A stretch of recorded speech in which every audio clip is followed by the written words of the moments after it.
Gottwald Crane Operations. Here at Associated Terminals, you may be required to operate pedestal-mounted Gottwald 6400 or pedestal-mounted Gottwald 8400 cranes. Gottwald cranes are a crucial tool to our business. It is our expectation that all work will be performed in a safe and efficient manner. Therefore, only authorized, properly trained, and qualified persons may operate Gottwald cranes. Operating Gottwald cranes is a huge responsibility and very serious job. There are many unique sets of hazards while running a crane, including ship hazards such as ship's gear or ship covers, crew members or ship crew walking across your swing path, the constant movement of the rig from river traffic passing, and unexpected crane malfunctions, just to name a few. All crane operators must be aware of their operating environment and ensure that proper maintenance is performed on the equipment. Before we get into the inspection and operation of the crane, let's review a few additional safety concerns. Under no circumstances should you operate a crane or any other type of heavy equipment if you are under the influence of drugs or alcohol. Also, if you have a fear of heights, it would not be in your best interest to operate a crane, being the cab is high above the water. Inspection of the crane. Prior to the operation of any piece of equipment, including the crane, the operator must perform a pre-use inspection to ensure the equipment is in safe operating condition. There are many key components to a crane, and inspecting these is essential in order to have a safe and efficient machine. Each crane has a standby generator that keeps the crane's computers and air conditioners running in the electrical room, as well as charging the batteries when the crane engine is not running. This ensures that all computers for the crane stay working properly. You must have the standby generator running before killing the crane and when the crane is not running. The pre-use inspection begins by inspecting the bucket or hook, making sure there are no cracks, dents, or any broken welds. Also making sure the bucket cables are in good condition and there are no broken wires. Now we can move to the crane itself. There are emergency stops located all around the crane. We will point these out as we go along. There will also be fire extinguishers located all around the crane. There is a fenced area around the pedestal of the crane from where you can gain access, and also has an e-stop. Before entering, be sure the crane is at a complete stop and watch the first step on the stairs as it is a little high. Now that we are on the first level of the crane, let's go in the engine room.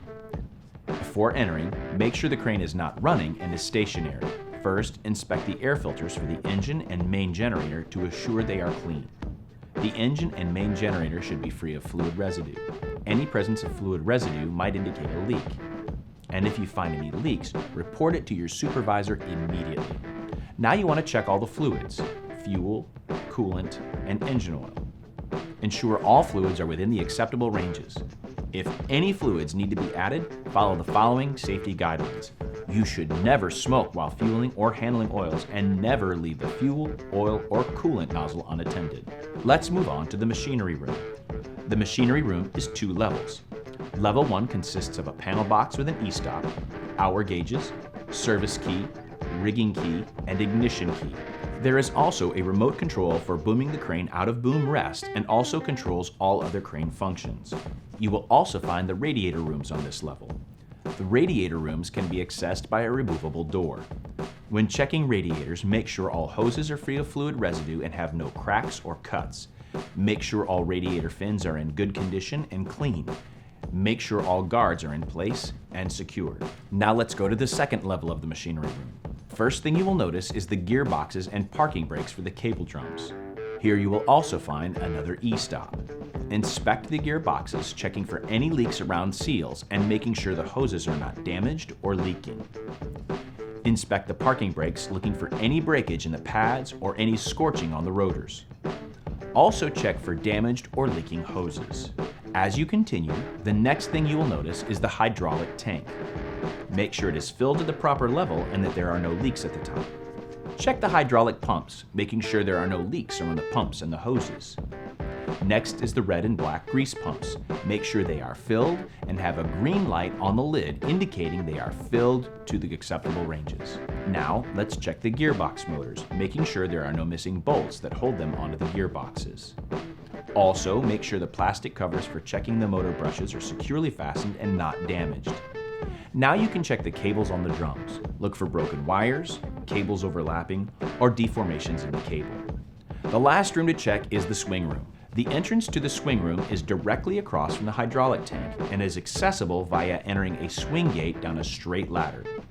In this room, you will find another e-stop, the swing motors, swing gearboxes, swing parking brakes, swing pin, and the hydraulic filters. First, let's look at the hydraulic filters, making sure there are no leaks or any leaking hoses. Next, let's look at each swing motor. Starting with the gearbox, make sure the fluid is in the sight glass and at the specified level. Also, make sure there are no leaks around the base or at the top. Next, look at the parking brake, checking to see that the pads are not worn and are aligned properly, also checking that the rotor isn't scorched. Finally, check the motor, making sure the plastic covers for checking the brushes are securely fastened and not damaged. Finally, check the swing pin, making sure it is in the fully down position and the sensors are properly aligned. Now that all physical components of the crane have been inspected, let's focus on inspecting the functions and controls. Before we begin, be sure everyone is out of the way and clear of any moving parts. Now we can start the crane. Go to the panel on the first level of the machinery room and make sure all keys are in the neutral position. Now turn the bottom key all the way to the right until you hear the engine start. After the engine starts, return the key to the neutral position. Now that the crane is running, you may turn off the standby generator. At times, you may have to put the boom in the rest, or you will need to take the boom out of the rest. The only way to do this is from the remote control located near the panel box on the first level of the machinery room. On the panel box, you must first turn the bottom key and the key directly above it a click to the right. When the crane is ready, a white light will appear next to the middle key. This is called rigging mode. Only the boom and hoist functions will be active on the remote. The next step involves the use of the remote control. The remote controls all basic functions of the crane. On the bottom right side of the remote control will be the on-off switch and your hydraulics on-off buttons. On the bottom left side is the lights on-off button and the horn button. The top of the remote has a center screen which displays information about current functions and settings, surrounded by an array of toggle switches for changing certain settings on the crane. A light on both sides, the one on the left is the power light, the one on the right is the hydraulic on-off light, and an e-stop at the top. On both sides of the screen will be joysticks. The left joystick is for boom up, boom down, swing right, swing left, and the right joystick is for hoist up, hoist down, open bucket, close bucket. Now that you know the basic functions of the remote, let's boom the crane up. First, make sure everyone is clear of the boom rest and bucket. Turn on the remote by turning the on-off switch up. The screen will light up and take about 3 seconds to boot up. Once the remote is ready, press the button to activate the hydraulics. The hydraulics light on the right side of the screen will flash green and eventually stop flashing, staying constant green. The crane is now ready to boom up. Once the crane is boomed up, press the button to deactivate the hydraulics. The light on the right side of the screen will turn red. You can now turn the remote off and return it to its stored place. Now turn the keys on the panel box back to the neutral position, making sure the white light goes off. You can now head up to the cab. As you climb the stairs to the cab, be observant of all service doors. Make sure they are all securely fastened. Also, give the tower walls a look over as you climb, checking for any cracks. Now that you have reached the cab, let's go over the basic layout. To the right of the seat will be a panel with an array of buttons that control various functions of the cab and crane. For now, we will focus on the top two, which will be your hydraulic on-off buttons. On the left of the seat is an emergency stop, along with the master key and the RF radio. In front of the seat to the left will be 2 screens. The top one will be the main screen showing all the functions of the crane, live information about the crane, and buttons to change different options. Finally, behind the seat will be the FM radio, heater panel, and cover mode key. Now it's time to check the functions of the crane controls. Before checking the controls, first make sure the crane master key, located on the left side of the seat, is in the neutral position, straight up and down, and there is no power to the screen or hydraulics. Now you can move the controls to assure that they return to the neutral position when released. You can now turn the master key 1 click to the right to engage the start controls. The main screen and camera screen will light up and take about 3 seconds to finish loading. Make sure there are no faults on the screen. If there are, report it to your supervisor immediately so it can be cleared. Be sure everyone is clear of the crane and bucket. Once you've confirmed this, you can now engage the hydraulics. There will be a red box flashing on the left side of the screen. Once this stops flashing and there are no faults on the screen, the crane is ready. Before operating, be observant of your surroundings. You never want to swing over personnel, tugboats, or crew boats. You can now pick the bucket off the deck high enough to clear any obstructions. First, let's test the boom and swing functions. Using the left joystick, boom up and down, and swing left and right. Now using the right lever, you can hoist up and down and open and close the bucket. Now that we have determined the machine is safe to operate, let's discuss a few general safety practices and operational guidelines. General safety practices. Before we discuss how to safely operate a crane, let's review a few general safety practices. Check your surroundings for any obstructions that might interfere with crane operations. Never allow personnel under the bucket while lowering or raising, or allow them to stand in the swing path of the bucket. Always be aware of all personnel in surrounding areas and be sure personnel are clear of crane operations before moving the crane. Never exceed the weight limit of the crane. Never side load the crane or use the crane/bucket in a manner that it is not designed for. Avoid sudden or jerky movements of the crane. Always be in control and a smooth operator. Every crane is slightly different.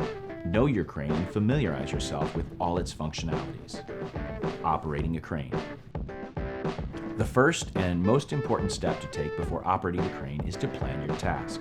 It is important that you know what you're going to be doing before operating the crane and to assure that all necessary tools, personnel, and equipment is available for the job before it begins. After completing the pre-use inspection and selecting the proper equipment, in other words, proper size bucket or hook, it is time to operate the crane. This should only be done by authorized operators or supervised trainees. It's imperative that the operator have no distractions such as loud music or the use of a cell phone. They must always be able to see the path of the boom and bucket, making sure it is clear of obstructions when moved. Unloading or loading a ship hole. When unloading or loading a ship hole, make sure you have a competent flagman and you both have an agreed understanding of the signals that will be used. Always be aware of the ladder positions in the hole, as every ship is different. Be careful when digging close to the floor. The buckets have sharp edges and can puncture a hole in the trim plate or floor. When digging out of a ship, you should dig the hole evenly and as level as possible. If equipment is needed while digging, always know where the equipment is. Unloading or loading a barge. Before unloading or loading a barge, always make sure all personnel are clear and accounted for. Make sure covers are locked in place, and if you have equipment in the barge, make sure you know its position before entering the barge. Be cautious when entering or exiting a barge, as the buckets have sharp edges and can puncture a hole in the walls of the hopper or floor. Avoid swinging over covers and digging too close to them. Moving covers on barges. To move covers on a barge, engage the cover mode on the crane. This can be done by changing the settings on the main screen and turning the key behind the seat one click to the right. The crane speed is now reduced and safer to operate in close proximity to personnel. Make sure you know the positions of all personnel before moving a cover. Never swing a cover over personnel, and always keep the cover under control and approachable. Also, be sure not to swing the cover out of the tagline's reach, and make sure all covers are locked in place before letting personnel unhook it. The crane is one of the most essential pieces of equipment in our business, and can also be one of the most potentially dangerous pieces of equipment. If you operate them beyond their limitations, this same equipment will put you and those around you at undue risk. If you plan your task and always operate the crane according to the manufacturer's operation and safety guidelines, then you will be successful in the operations of the crane.